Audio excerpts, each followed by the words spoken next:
Hi అండి. పచ్చి ఎలా క్లీన్ చేసుకోవాలి ఈ వీడియోలో చూడండి.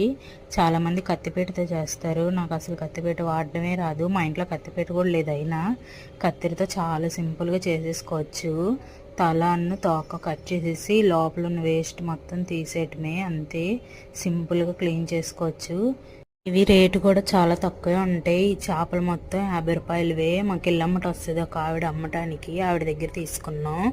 చాలా సింపుల్గా క్లీన్ చేసుకోవచ్చు. ఫస్ట్ వాటర్తో క్లీన్ చేసేసుకొని రాళ్ళ ఉప్పు పసుపు కలిపి బాగా రుద్దాలండి. ఒక 2-3 సార్లు బాగా మామూలు వాటర్తో కూడా రుద్దేయాలి. కడిగేసుకుంటే పైన ఉన్న బొలుసు మొత్తం పోతుంది. గరుగ్గా ఉన్న నేల అయితే కింద వేసి రుద్దుకోవచ్చు. మాది మొత్తం సాఫ్ట్గా ఉండే బండ్లు, అందుకని పోవు. ఇట్లా ఉప్పుతో రుద్దేసినా కూడా పైన ఉన్న బొలుసు మొత్తం పోతుంది. చాలా నీట్గా క్లీన్ అయిపోతాయి. వాటర్తో కూడా బాగా క్లీన్ చేసుకోవాలి. చూసారా ఎంత తెల్లగా నీట్గా వచ్చాయో.